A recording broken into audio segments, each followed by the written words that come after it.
Past 2 days, and he'll be presenting our grand rounds now. Dr. Schold is a full staff member in the Department of Quantitative Health Services and in the Health Outcomes Research and Clinical Epidemiology section, and Director of Outcomes Research and Kidney Transplantation at the Cleveland Clinic in Cleveland, Ohio. He has authored over 175 peer-reviewed scientific publications with primary focus in the field of organ transplantation. Dr. Schold has been co-investigator on multiple studies from the National Institutes of Health, Health Services Resource Administration, and the Centers of Disease Control and Prevention. He's given over 100 invited national and international lectures and peer-reviewed abstract presentations. Please help me welcome Dr. Schold. Thank you, Natalie. It's a pleasure to be here and reconnect with old friends and meet a lot of new folks. I really enjoyed all the conversations over the past couple of years. And as some of you know in our conversations, I used to live near here, and actually to give you just a little bit of a personal background. So when I was a kid, my first big move, we moved to, my dad is a neurologist, and he went from fellowship and he moved to Duke. So to date myself a little bit, we moved there the year before Coach K got there, for those of you who are basketball fans. And back then, Duke wasn't very good in basketball, it turned out. And you could walk into Cameron Indoor Stadium, their basketball stadium, anytime you wanted. And my dad had the foresight. They said, college basketball is a big thing around here. Why don't we go ahead and get tickets? So I grew up going to basketball games at Duke the whole time. Apologies to all the Carolina fans in the room.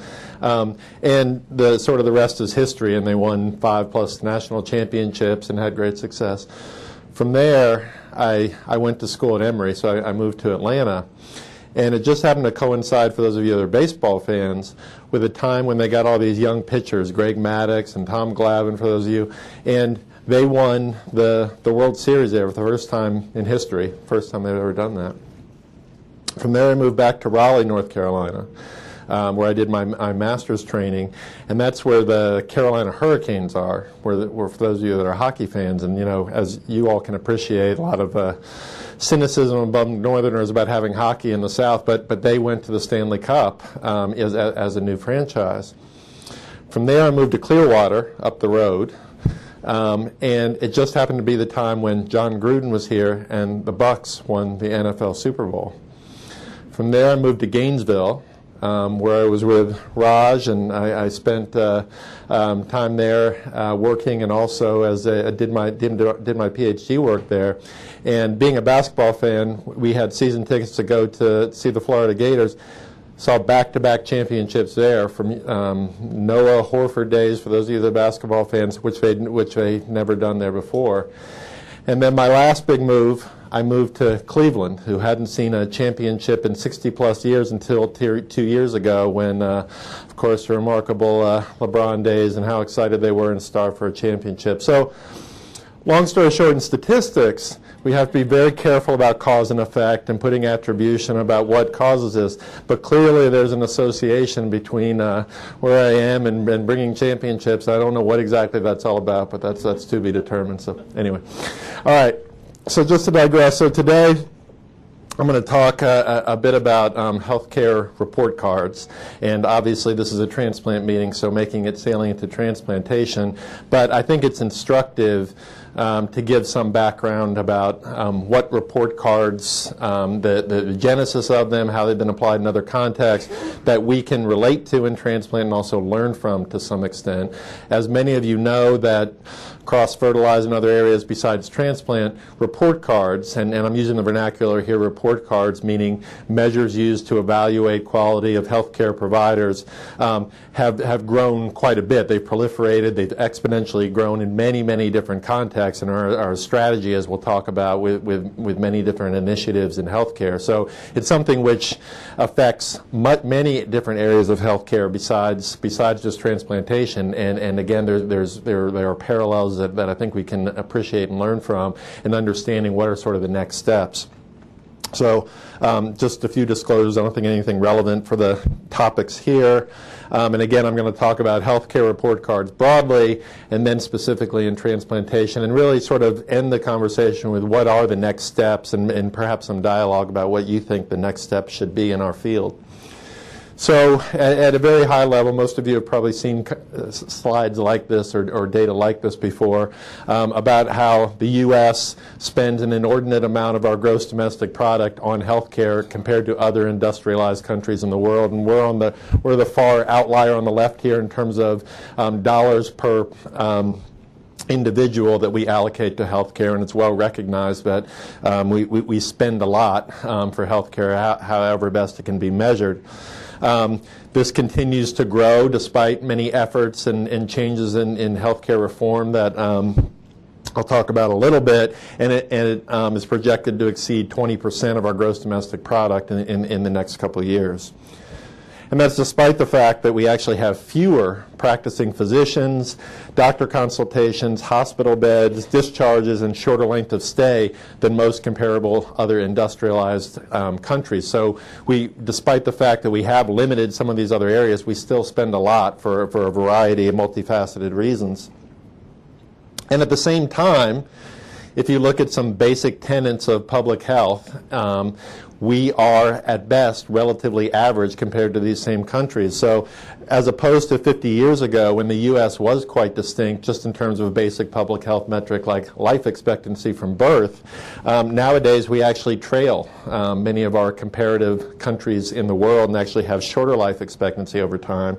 And a similar metric which you see oftentimes, infant mortality rate, as a fundamental metric of quality of care, where we were light years ahead of other industrialized countries 50 years ago. Now, again, we're very, very similar to other countries with the same basic industrialized environment. Other comorbidities and things that we're well aware of that differentiate the U.S. from other countries. We have higher rates of diabetes prevalence, higher rates of overweight population, et cetera, et cetera. So the big picture here is we spend a lot, and just based on very fundamental public health metrics, we don't get sort of the bang for the buck. And this has been well recognized in a lot of different, a variety of different metrics that we use. So over time, a lot of different changes in healthcare policy, of course, and many of these centered at this very central issue. That is, we spend a lot and we don't get the types of outcomes that we would expect from putting a lot of resources into it. And why is that? What is the disconnect? And a lot of changes have been strategically in place to try to address some of these issues. And when I say these issues, it is bending the cost curve, so to speak, not spending so much of our gross domestic product on healthcare, but at the same time concurrently trying to improve our healthcare outcomes. So that's quite a challenge. And so the vernacular of healthcare has changed quite a bit. So I have an office at the clinic and next to a lot of the nephrologists and transplant nephrologists, and there's a particular older chronic kidney disease doc who I interact with a lot, and he says, you know, in the good old days, you have to be a certain age to say in the good old days, but he'll say in the good old days we would stand around the hall and we would talk about mechanisms of acute kidney injury or new findings in glomerulonephritis, etc. Nowadays, all these young guys come in and all they want to talk about is macra and value-based purchasing, comparative effectiveness. It's a new world. We don't get to practice medicine. It's all about business and it's all about all these other aspects. And of course, he's sort of lamenting about the good old days of medicine. But of course, there's a flip side and some of the things we just mentioned in terms of whether we're really achieving the outcomes and whether a lot of this language and the policies associated with them are addressing these effectively or not. So in a big picture, what's sort of the idea of report cards? Well, the idea of report cards at some level, and they're implemented in different ways in different healthcare contexts, but the idea is if you have a limited resource, if we have a limited gross domestic product to allocate, and we want to allocate it strategically to both save money and to induce quality, what's one way we can do that? Well, we find the ones that, the healthcare providers that are achieving good quality, and these have been applied on individual physician level, hospital systems, healthcare systems. If those are achieving certain quality, we reinforce that by giving them the level of reimbursement that they had before. but those healthcare providers who fail to meet these benchmarks have reimbursement withheld. So the benefit of that is we're going to save money because we're going to hold back some of the reimbursement, which we can't continue to do at the same rate that we have in the past, and we're going to do it in a way to induce quality, and the healthcare providers have to sort of figure out how to do that. So in a lot of ways, if you had limited resources, that seems fairly logical, and the concept here is if you have to, if you have limited resources, you have to have a strategy to do that. So what are the overall purposes of these report cards? One is that it's important, and the health economists would make this argument quite a bit, it's important to have transparency in healthcare. And you hear all the narratives about, I know so much more about the car I'm going to pick out based on consumer reports like information and all the details there than I do about the healthcare provider that I picked to get a life-altering surgery. There's so much more information about things like that. So transparency is key, and we should be able to have that information to disseminate to those making the critical decisions, whether it be patients or referring caregivers, etc. We need some level of quality assurance. There is clear variation in the quality of care, so having these report cards is a way to objectively evaluate those, and that's an important aim of having the data in place. Providing incentives and feedback for quality monitoring, I think this is something we can appreciate quite a bit in transplantation, and this has changed light years in the past decade for sure. And that is the amount of information that we put, or the amount of resources we put into QAPI programs and so forth in transplant has changed exponentially since the report cards have increased in their ramifications. And that's probably one of the benefits of having this type of oversight. You know you're being tested on something, you put a lot more resources into it. Learning from this information is probably something we don't leverage enough, but there's a lot of opportunity to really understand best practices. Who's doing a good job? What are the factors that are common among those doing a good job? And what can we learn from that and disseminate more broadly? And then again, the economists in the room would say it invokes some level of competition. If the center down the street has a grade A and we're a B+, we're going to work that much harder, and ultimately that's a good thing. But there's a flip side, and that is what are the concerns about these type of report cards in healthcare? One is it's possible you're creating artificial objectives which come at the expense of other patient care. And we've had this narrative a few times already here the past couple of days. It's about getting patients to day 366, right? Because we know what our gold standard is for quality in transplantation. If you focus on one metric and that's the one you're being significantly reinforced for, that's where you're naturally going to put your energy. So you have to be very, very careful about what you choose that metric to be, because ultimately that's going to be reinforced in ways to maximize that potential outcome. Certainly the data itself can be messy, self-reported. There are mixed incentives to report data accurately. There's a lot of data about this in the nursing home report cards, in which self-reports are a key factor in creating the report cards. It's not so easy statistically to do this in a way. Bottom line is, healthcare and quality is very complex, and doing it in a way that is valid and reproducible is not always easy. And then at the end of the day, while we say we're using this to try to inform patients, there's a lot of evidence to say they don't really use it, nor are they always in a capacity to use it. So is that really a misnomer? Are we really achieving the intended effect by being transparent if consumers aren't interested, or it's not disseminated in a way for them to effectively use that information? And probably something that's been highlighted as much as anything is, does having these report cards in place create a disincentive to treat certain populations, particularly vulnerable populations? And of course, as we fast forward to transplantation, particularly a context in which you can be selective about who you treat. We're not an ER. You can pick and choose who your patients might be to some level. Does it create a disincentive to treat certain patients that ultimately might benefit from a particular intervention, but there may be concerns that it has some effect on measured quality? Some level of measurement error, and again, healthcare is complex, so how you do that is not easy. It's the devil in the details. And at the end of the day, there's a lot more emphasis on what do patients really want. We put these metrics in place. We think 1-year graft survival is the most important thing, maybe or maybe not. What do patients really want? What is their primary outcome? And shouldn't we be serving them rather than us making the decisions about what's the best way to adjudicate quality? And it's an open question. And of course, many of these type of metrics have been introduced in a variety of different contexts. You all know that large tertiary centers like this are being evaluated for 30-day readmission rates, 30-day mortality, patient satisfaction, on and on and on, and these continue to proliferate in many different specialized care settings and overall hospital quality. So this is only continuing to increase over time, and this hasn't been behind the veil. This hasn't been an opaque process. In fact, if you listen to Sylvia Birdwell, I guess that's the HHS chair, couple removed now, it goes quickly. When he asked her, when you look 5 or 10 years in the future, will all doctors and hospitals be paid in a new way?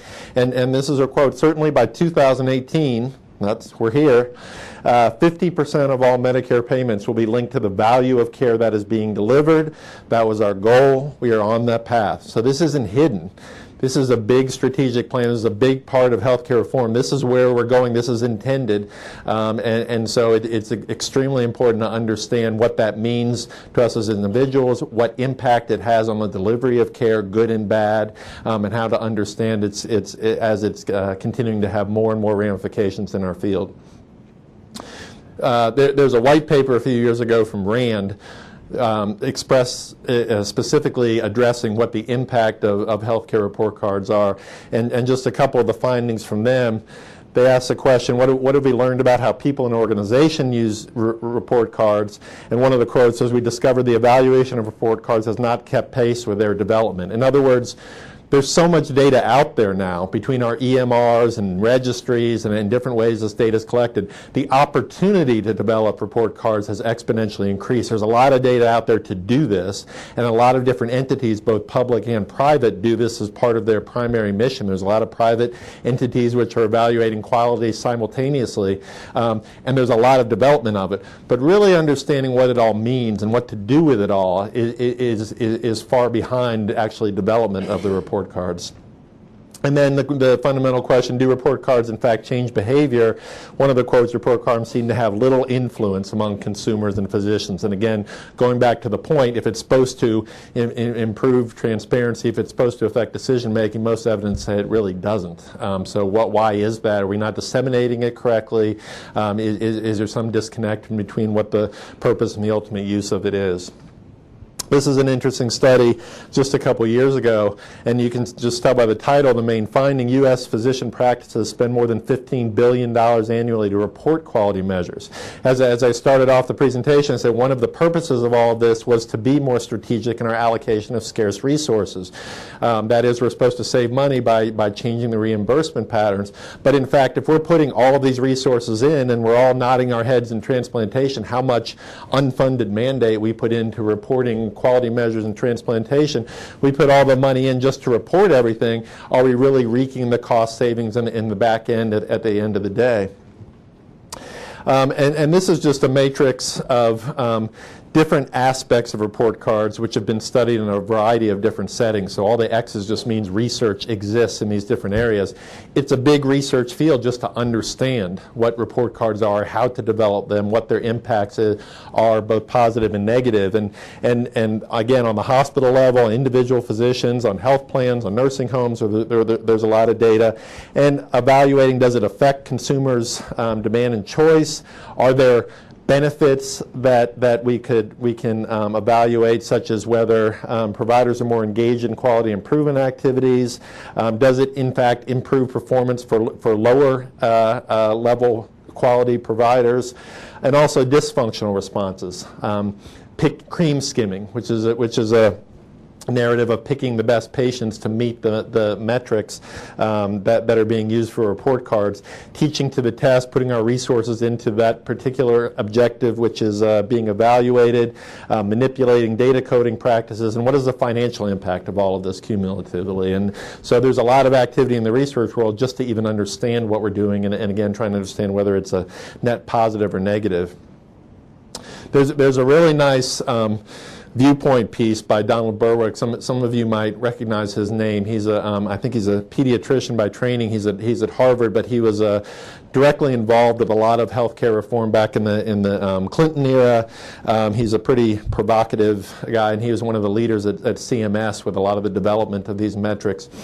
And I encourage you to take a look at this piece at some time. It's titled The Era 3 of Medicine and Healthcare, and I'll go through this pretty quickly. But basically making the point, there's been a past of medicine, so which he characterizes as Era 1, where it was the original ascendancy of medicine.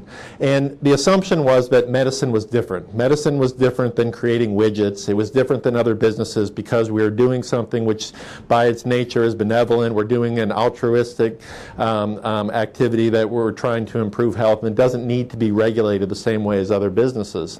However, research identified wide unexplained variations in practice, high rates of injury and medical errors, particularly in some contexts, injustice and disparities in care, and escalating unprecedented costs which do not translate to better outcomes. So maybe there is some role of regulation after all if there's this huge variety of care and all of these unintended aspects of not having a regulated medical field. So then the pendulums kind of switched and shifted quite a bit to the present. So now, all of a sudden, we need some level of accountability, scrutiny, measurement, incentives, and we need to treat medicine like other markets. It's not as unique as we thought it was going to be. So now there's this proliferation of rewards, punishments, pay for performance, but also this sort of backlash of perception of over-control. And why is CMS dictating how I practice medicine? They don't seem like the right people to stipulate these rules. How to reconcile what you think of as the art of medicine, or what you know by Gestalt, and things that can't necessarily be codified based on some guideline, versus with levels of inspection and control with the end of the day trying to improve care and health. So he says in his narrative for this, he says, we had Era 1, the pendulum had gone all the way to Era 2, and now we need to sort of find the balance point. So what would Era 3 look like, where we can learn from what it was like not to have regulation? We've had way too much regulation. What's sort of the more rational place in the middle? And he says there's a few things that has to happen, and he says 9 changes at least. We get these 9 changes, we fix it all. 1, we need to reduce mandatory measurement and measure what matters at less cost. There is so many resources put into this quality oversight that it can be overbearing. And we don't measure something just for the sake of measuring something. We have to understand what it means. If there's anything actionable from it, can we learn from it? And we've probably gone too far just to measure something for measurement's sake. Stop complex individual incentives. Some of these metrics are so confusing we don't even understand how we're being measured. And we've really taken away from the learning environment. I think this resonates quite a bit in transplantation when we think about the SRTR as a 4-letter word and all the punitive aspects of all of that, when at the end of the day we have an incredible amount of data, an incredible amount of opportunity to leverage that data to improve clinical practice at a variety of different decision points. But we've gotten to the point where we're fairly cynical about all of this, and I think we've lost the sort of forest through the trees. Shift the business strategy from revenue to quality, and this is the push towards value of care, not just volume of care. And we don't have the same fiscal structure that we've had in the past, where simply doing more is better.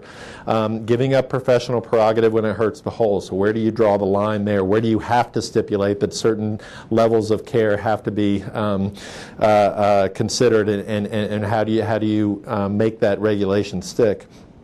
Use improvement science. And one of the key things here is QAPI in the past, I would say, or he would say, is qualitatively kind of a hobby on the side. And you go to a meeting once a month and you talk about it and you make sure you get on the sign-in sheet, and that's sort of where it starts and where it stops. It takes a very rigorous discipline to do this right. This is a science just like anything else. And it takes that level of acumen and understanding and specialization to do this in the right way and for it to be effective. And it can't be just showing a few bar graphs of how many infections we've had each month for the past 6 months. What do you do with that?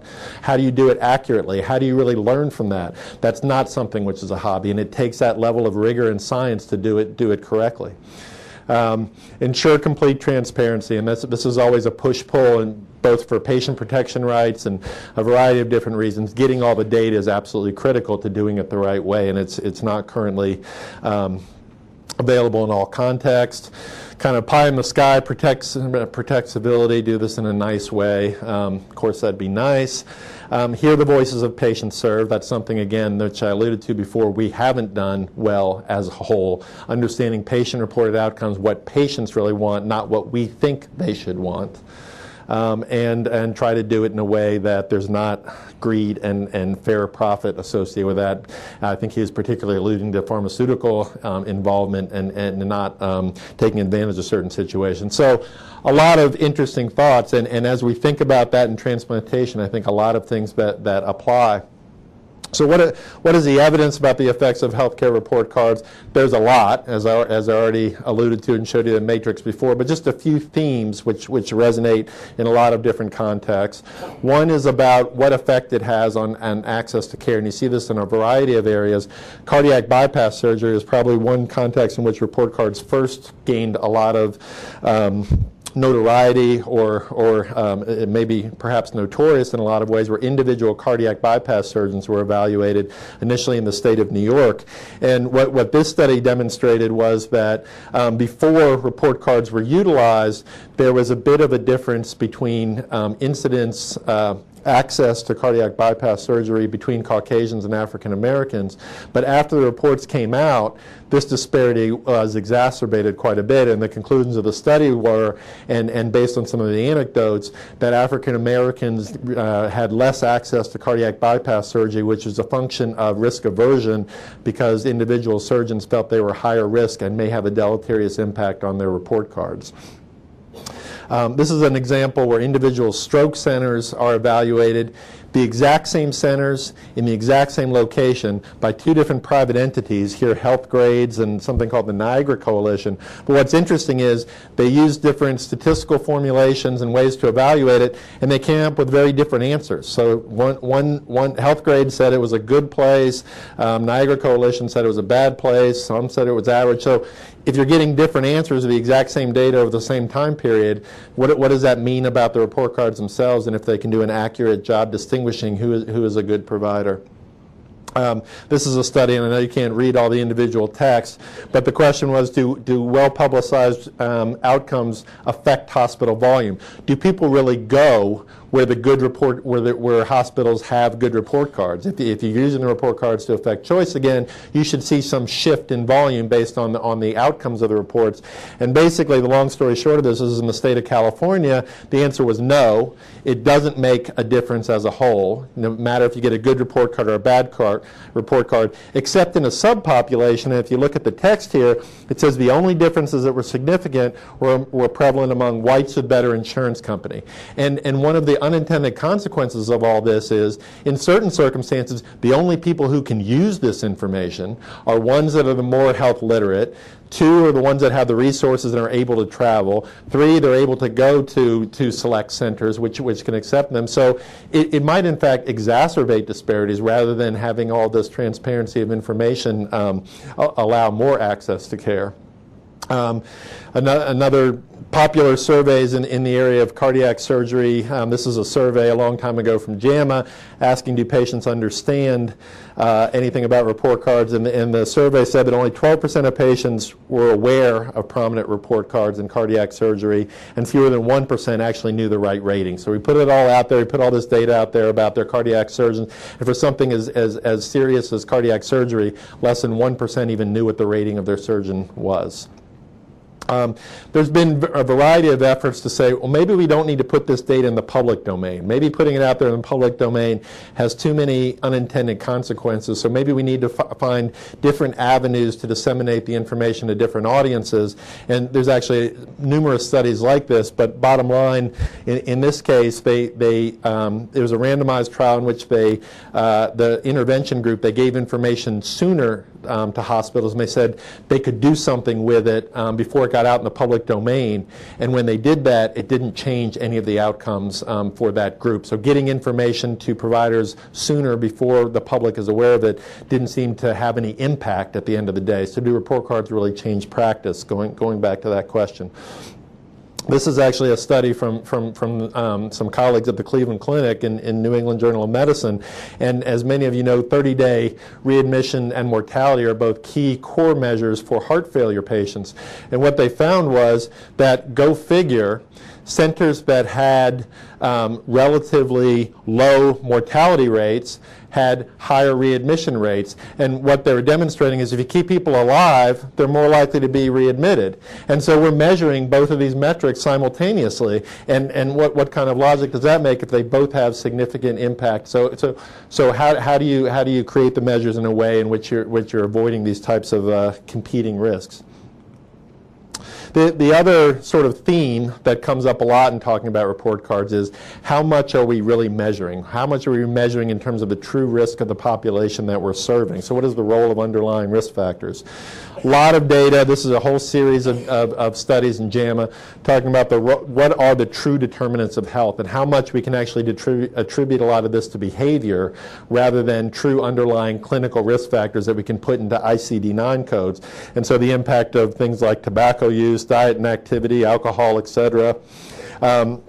This is sort of a complicated depiction of all the things which ultimately determine health.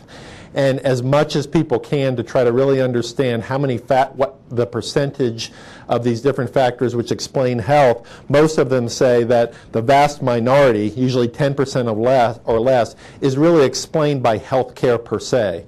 So what happens between the four walls is only a minority of explaining health compared to the social environment, physical environment, genetic endowment, individual behavior. So we're trying to put all the attribution on the healthcare provider and what they do between when they come to the hospital. But at the end of the day, it's really all this other stuff that explains how people do in the long term.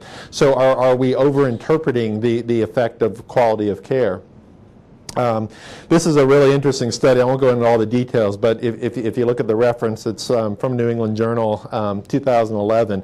What's amazing about the study is that they were just be able to pull it off at all. But what they did was, long story short, the intervention group, they selected a impoverished community, and I think most of them were single mothers, if not all of them. I can't remember all the criteria.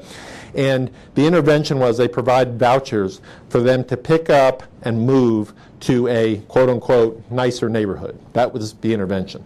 And many participated in this, and as randomized, there are actually 3 arms, but many of the families moved, and there was no other medical intervention. Nothing else was applied other than picking up and moving them to a quote-unquote nicer area. And at the end of the day, those that were in the intervention group had lower BMI and better HbA hemoglobin levels at the end of the day, with no other education or no other intervention. And they were talking a lot about food deserts and being in an environment where there's more healthy lifestyles and exercise as the reason for these changes in a randomized setting. It's just fascinating just where you live, how much impact that makes on your overall health.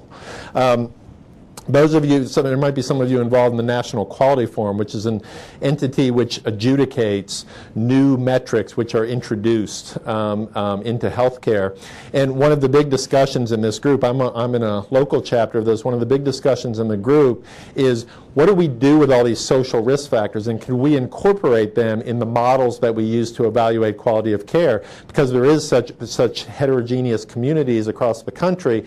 And the recommendations just recently, this is very contentious, is that without going into all the dialogue here, is that it should be considered. It's something that we should think about in report cards when assessing whether you have 2 different providers of very different underlying populations. That's something that which we can consider when developing these report cards, which I think is ultimately a good thing. All right. So really, I'm going to talk about transplantation. I know you're all like, what meeting are we in? So thinking about all this as background, how does this apply to transplantation? I think a lot of it applies to transplantation. One thing that comes up a lot in transplantation is compared to other healthcare contexts in which we have very important, impactful report cards, our ability to explain outcomes for individual patients is not necessarily as strong. So despite the fact that we have so much data collection and we have so much reporting in our UNOS forms, et cetera, if you look at models that predict outcomes, and this is a statistical way tried to evaluate how predictive models are using a concordance index, a C statistic. The models used to evaluate stroke care have a very high C statistic. So 1 is perfect, 0.5 is a meaningless model, so to speak. The models used for evaluating patients after myocardial infarction also have a very high C statistic. The contention of the cardiac bypass community was just this. Statistically, this is an order of magnitude worse. If you use a model that has a 0.74 C statistic compared to 0.87, that means there's a lot of unexplained variation. There's a lot of things which you can't explain in the model which affect ultimate outcomes. So that's concerning to the cardiac bypass surgery community because our models aren't as robust and there might be underlying factors which we're not accounting for. But in transplantation, we're an order of magnitude below that. These are whole standard deviation differences. These are big differences between them. And despite the fact that we have all this information, we have all this donor information, we know a lot about the recipient and so forth, our ability to predict outcomes is significantly worse than even in that context. And this comes up a lot in the conversation when we're talking about report cards. These are the same data that we're using to generate models to evaluate the quality of care. So if there's all this unexplained variation that we can't account for, how much does that affect whether we compare Mayo, where every patient that walks in has a PhD and takes a spreadsheet of every one of their creatinine levels every time they come in, with one of our ex-colleagues who's at Mount Fiore in the Bronx, and she says, you know, the health literacy is unbelievably low. Just to get the patient to come back within 30 days is so low, and we're trying to compare apples and apples of these populations, and it's a problem that I think permeates in many different contexts. So this is just a quote from Donna Bedian, who's a researcher in the quality realm, and attributing causes from risk-adjusted outcomes in cases of low predictive value, which really we're in transplantation. Even the best measure of risk should be pursued cautiously. So it's not that we can't use this data, it's not that we can't do things, but the interpretation of it has to be balanced by how much unexplained variation there is. And the ramifications might need to account for the fact that we can't explain for many other factors. So I find this data fascinating and have a variety of work around this. If we just looked at life expectancy in the United States, there's an Institute for Health Metrics and Evaluation, really interesting data. If you ever get a chance to go on the website, they do a lot of global health projects, but also within the country. There are areas in the country, here pointed out, Boulevard, Mississippi, and McDowell, West Virginia.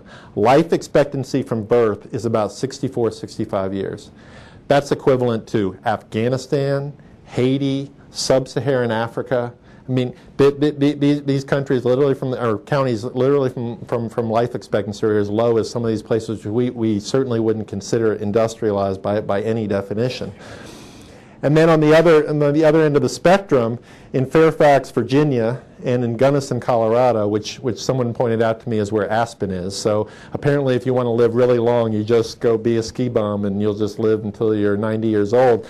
Life expectancy there is equivalent to Spain, Australia, many of the countries with longest life expectancy in the world. So the heterogeneity in the health of the U.S. population is just as diverse as third world countries in the world, as the most affluent and healthiest countries by these fundamental public health metrics. So this heterogeneity is very impactful when we talk about the concept of report cards. What if the majority of your patients came from Boulevard, Mississippi, and you're being compared to those in Gunnison, Colorado? And that's exactly what we're doing. How much can you change the course of these patients when at birth their life expectancy is so diverse? So how can we account for that when we're truly trying to measure why should, just because a patient's getting a transplant, all of a sudden these numbers converge to be the same just because they have the same particular end-stage renal disease or end-stage organ disease diagnosis? We actually took this data and we just plugged it into the SRTR models and adjusted for all the other stuff that goes into report cards, adjusted for all these other factors. We found that just looking at the life expectancy of the area you come in has a significant impact on patients' death, adjusted even for things like median income and percent poverty in those areas. So this explains something which we don't have well codified in many of these models. There's a similar project really interesting, called County Health Rankings. So you can look up every state in the country, and it has the health of every county evaluated by a bunch of different metrics. So you can see on the left, they evaluate the health of counties based on health behaviors in those communities, clinical care, social and economic factors, physical environment, and they end up ranking all the different counties in each state. So it's really interesting to see. And you know, I'm sure you have the same narrative at your center, but we have these conversations, and they're sort of a side dialogue, but, oh, we're getting a patient from X community. That means something to people, and it means something to do with this, and it's not necessarily a crude thing to say. It's something where you know that comes with some level of risk that you can't necessarily put your finger on, but there's something else that comes with that, and consciously or subconsciously it may affect care. So I live in Cuyahoga County, which is sort of northeast, right on Lake Erie. And we're sort of a middle risk county in the state of Ohio of our 88 counties. Directly to the east of me is Geauga County, GE up there, and I have some colleagues that live there. And they're the healthiest county in the state. So I keep telling my wife we got to move there because we can live 5 or 6 years longer if we just move 10 miles east. But it's really interesting to see how much variability there is in the state and the country and what to do with all that. So we went through the same exercise, and we took this data from the county health rankings, and we looked at the risk of all of the different areas. So just based on the zip code that you come from, what effect does it have? So in the context of kidney transplantation, you might not be able to see this very well, but simply looking at the community risk, patients who come from higher community risk areas, independent of everything else that we know in these SRTR data, all the other donor and candidate risk factors, et cetera, patients are more likely to die on the waiting list in a dose-response manner, less likely to get a living donor transplant, more likely to be removed from the waiting list once they're on the waiting list, less likely to get a preemptive listing, and more likely to be listed as initially inactive. It's just a proxy for all that other stuff that we don't have particularly well codified, but at the end of the day, this is probably just the tip of the iceberg. This is just using a zip code level in some areas which is very heterogeneous. If we had this type of data on an individual level, it would probably have 2-3-fold effect, but we don't necessarily have that data to work with, but it just, again, makes the point of how much these type of things affect our outcomes more than we have available to measure. And we did the same exercise for post-transplant outcomes, and patients who came from the highest risk communities had close to a 30% increased hazard for mortality and graft loss. So just looking at their zip code, not their individual characteristics, that's how much risk it portends for post-transplant survival. So we've made the case in a personal viewpoint, we should take up what the NQF has suggested and start to include that when we evaluate report cards. We think we should specifically take some proxy for community risk and incorporate that if we're really going to compare Mount Fiore and Mayo in a judicious manner. And to be determined how that plays out. So the other question is, how have all these report cards changed practice in our field? How have they affected transplantation? And really, we know that report cards have existed. The SRTR has existed under contract for 25 plus years. But it's really in the past 10 years or so when CMS became involved in the conditions of participation that said, this is going to be our measure of how well you're performing. And by the way, this is going to affect our certification of programs and reimbursement for programs. So now these report cards really, really matter. So we asked just a very simple survey, one-page survey, to representatives from centers. And we asked very simple questions. We said, first of all, have you received a low performance evaluation or not over the past 3 years, yes or no? And then we asked them, have you increased your internal monitoring? And as you would expect, programs that get in trouble, much more likely to pay attention to their outcomes, much more resources put into their QAPI programs, probably something you'd expect, and probably something which is an explicit benefit of doing all of this. We're paying attention to these things, we put more resources into evaluating it, and those centers that get in trouble are more likely to put resources into it. But those centers that get in trouble also said they're much more likely to increase their candidate selection and their donor organ selection criteria. We got in trouble, we're not taking any more 70-year-olds. We got in trouble, we're not taking any more KDRIs over 90. this is the type of vernacular you hear all the time. And it's this sort of knee-jerk reaction that we need to avoid risk in a context in which these report cards have a significant impact on our credentialing, not to mention private payer contracting, everything else that comes with it. And so the big question is, what impact does this have on our field? What impact does it have on access to care if this is really manifest? And so if I'm standing here on behalf of CMS, and I've heard this conversation from our old guy, Tom Hamilton from CMS, he would say, this is purposeful. This is really what's happening. That's not a bad thing.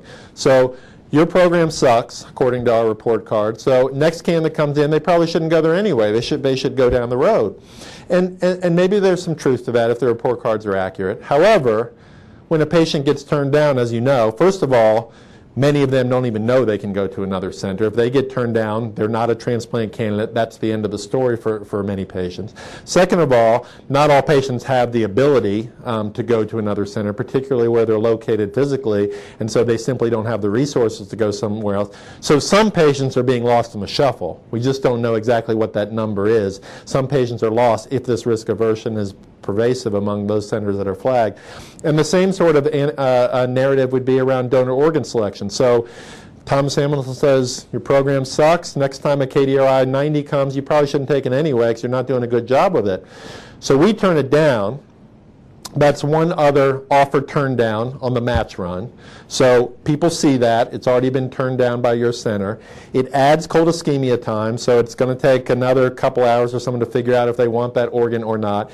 At some level, this leads to organ discard. We don't know exactly what that number is, but at some level, organs are being lost in the shuffle if this behavior actually manifests itself. And then at the end of the day, those centers that get in trouble, they alter their clinical protocols as well, much more likely to alter them. So bottom line is, these report cards matter. They change practice. They change where we put our resources. They change our behavior for accepting patients for a life-saving intervention. They change our behavior for accepting a donor organ as a gift of life. They change what our clinical protocols are. Understanding what they do, understanding what they mean, understanding how it changes our behavior either consciously or subconsciously is critically important in this field. And it's not like we're talking about a center in rural Wyoming that you've never heard of. So when we looked at the actual incidence of flagging based on the different rules which are currently utilized, we started with what I referred to here as the Bayesian criteria. So as many of you know, without getting all the details, MPSC uses their criteria, CMS uses their criteria, and these have shifted a bit over time. If you look over 6 consecutive periods, so this would be over 3 years, 1 in 3 adult kidney transplant centers are flagged by the MPSC. So this isn't, as many of you know that have colleagues at other institutions, this isn't something which you hear about every once in a while about some center in rural Texas. 1 in 3 programs, including many prominent programs, and as I'll talk about a little bit more, some being flagged for 95% patient survival when they're expected to have 97% patient survival. So the type of what we would consider in the research realm very clinically insignificant are the types of things which are generating these flags. From CMS, where you could probably argue the ramifications are more severe, their rules, they don't flag quite as many, and they just changed them last year from a 1.5 standardized mortality ratio to 1.85, as those of you who pay attention to this. And what that means is instead of flagging 1 in 4 centers, we flag 1 in 5 centers. But getting flagged by CMS is serious business. And those of you that have gone through this know that some of the consequences of going through an SIA, all the resources that go into that, which can be millions and millions of dollars to recover from, losing patients, losing private contracts, all the things that come with it. We're still talking about 1 in 5 centers in the country. So this isn't a rare incidence of activity. We asked a simple question in the study, well, what actually happens to transplant volume when you get flagged? And just paying attention to this rightmost panel, in blue is the shift in volume over a 3-year period in which we have 3/4 of centers that were not flagged, and they've had a steady increase in their volume over this time period, which is actually very consistent with patterns of growth of transplantation for many years. But the quarter of centers, so literally 23% of centers in 3 years were flagged, had a significant decline in their overall volume. So you actually see what we saw in the survey manifest itself in the national data. These quarter of centers centers get in trouble, volume goes down quite a bit. And you can attribute it to risk aversion, you can attribute it to loss of contracts, but something fundamentally changes in their practice when they get flagged based on these rules. We've looked at this question a little bit more on the wait list side. It's actually quite interesting. This is again in the kidney realm, and I can't distinguish colors here very well. Apparently I'm quite colorblind, but in the yellowish, you actually look at mortality on the wait list. This is a kidney transplant wait list. It's actually been very flat. In fact, outcomes on dialysis have improved over time, and outcomes on the wait list have also improved, and deaths on the wait list have also been fairly steady over time.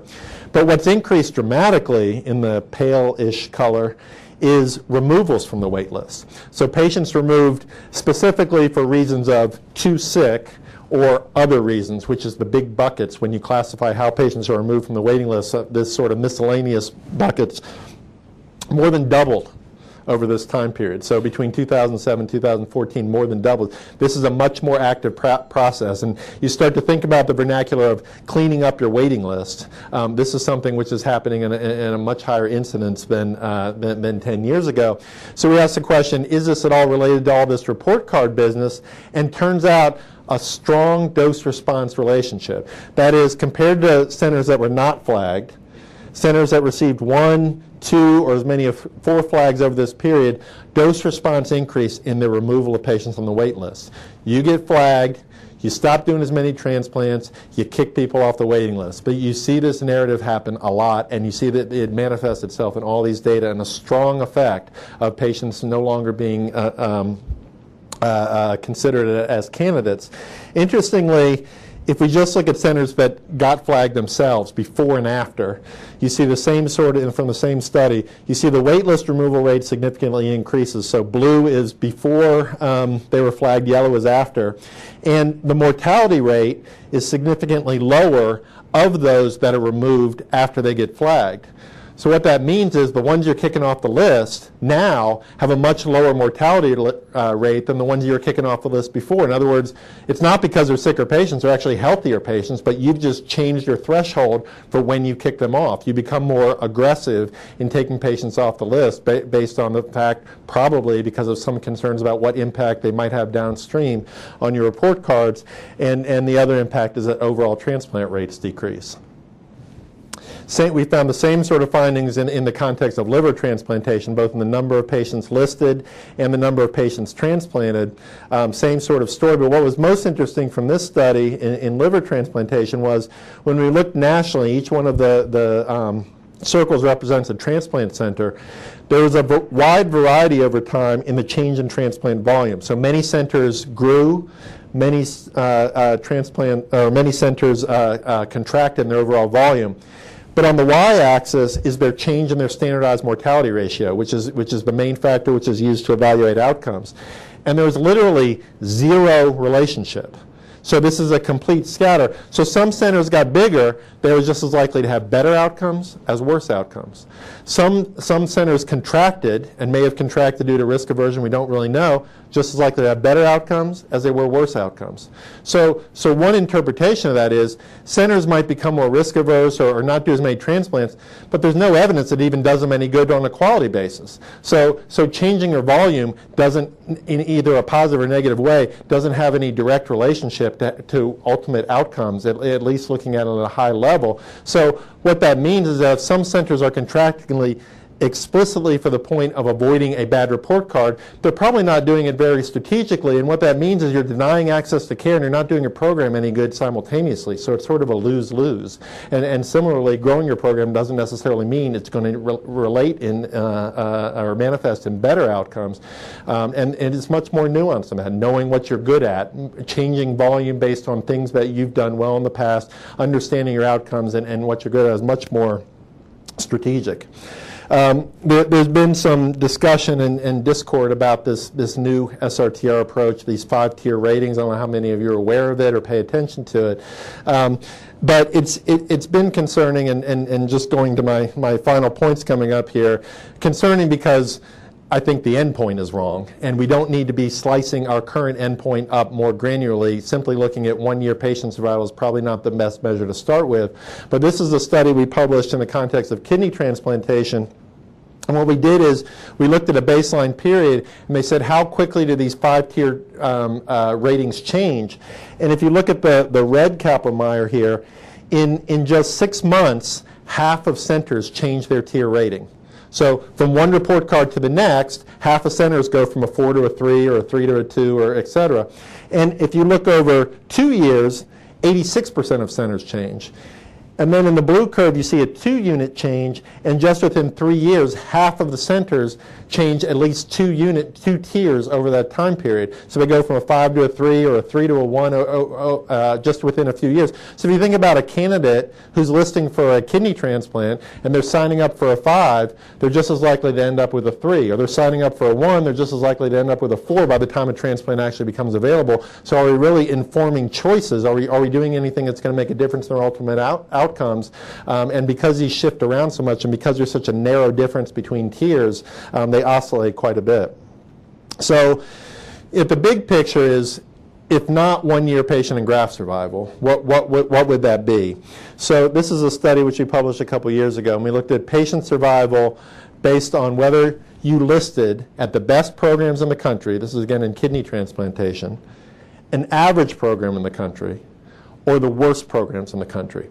And it turns out it actually does make a difference. It's statistically significant. So if I walk into a center that has been flagged, on average, I do have slightly worse outcomes than an average center, and same for average and good center.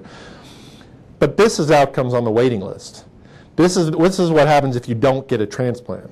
So in the big scheme of things, we're spending a lot of time arguing about the difference between 1, 2, and 3, the right way to do it, and we should flag these centers and change outcomes, when at the end of the day, the big picture, we got to get patients from curve 4 to any of those transplant centers. It's so much better to get transplanted at the worst transplant center in the country than not get a transplant at all. Yet this is where we're spending all of our energies, and you can see the magnitude of the difference between curve 4 and any of 1, 2, and 3. So if we really want to develop a metric which is in patients' best interest, it's getting them to a transplant that matters the most at the end of the day from a public health perspective. And then we can talk about how this extrapolates in other healthcare providers which treat end-stage disease patients, whether it's OPOs or transplant centers, and all the sort of warped incentives which some might say that don't reinforce transplantation. I won't go into all the details here, but I think there's a lot to be said for just looking at the post-transplant episode in isolation is not comprehensive enough to really understand quality of care, particularly when they are in many contexts directly against other providers who treat these patients.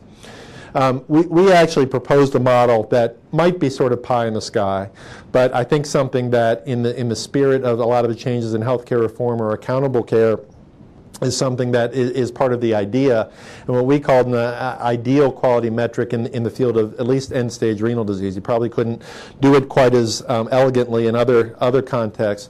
But we just sort of asked a question. If you think about the complex treatment paths for an end-stage renal disease patient or even a chronic kidney disease patient, all the different providers that they meet at different points in time, and specifically all the problems with what affects a transplant center and what's in the best interest of a transplant center might not be in the best interest of an OPO, might not be in the best interest of a dialysis center, and none of those metrics might necessarily be focused on the big picture and what's in the best interest of patients. But what if we had a metric which put them all on the same hook? So you draw a geographic area, and they say, you guys, meaning the dialysis centers, the OPOs, and the transplant centers, have to figure out how to maximize the outcomes for this population. Meaning dialysis centers, you have to work with transplant centers, you have to work with OPOs, and you have to find a way to maximize the survival of this population. To me, the type of thing that would happen is dialysis centers would say, well, at the end of the day, we're going to get better reimbursement if we develop our own living donor program. Because we know that transplants associated with better outcomes than dialysis, we have our vested interest in getting people to transplant as quickly as we can. OPOs are saying we have to procure as many organs as possible. We know at the end of the day, the most robust finding in our field is the more we do, the better. We shouldn't have any reluctance in procuring high-risk organs, et cetera, et cetera. Probably a lot of sort of pie-in-the-sky thought, but the idea is somehow we have to find a way in a complex treatment pathway for patients with end-stage organ disease, some way to treat all these providers simultaneously.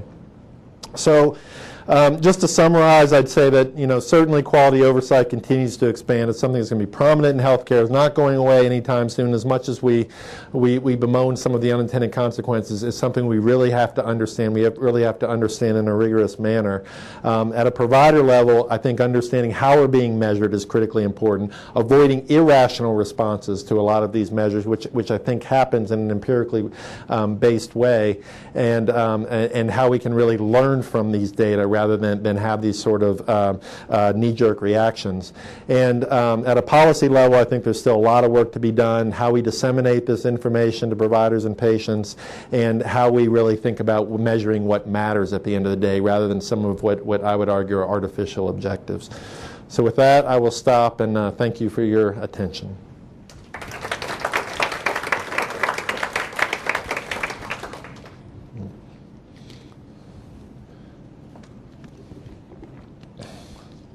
Any questions? We're good?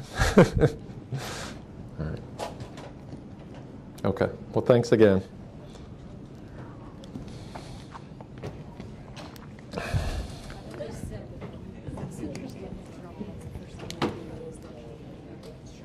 Yeah.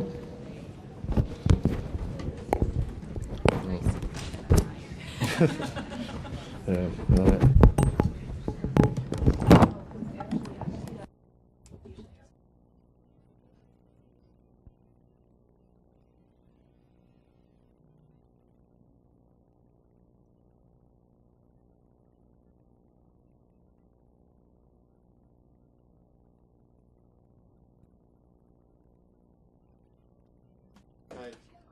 Yes, ma'am.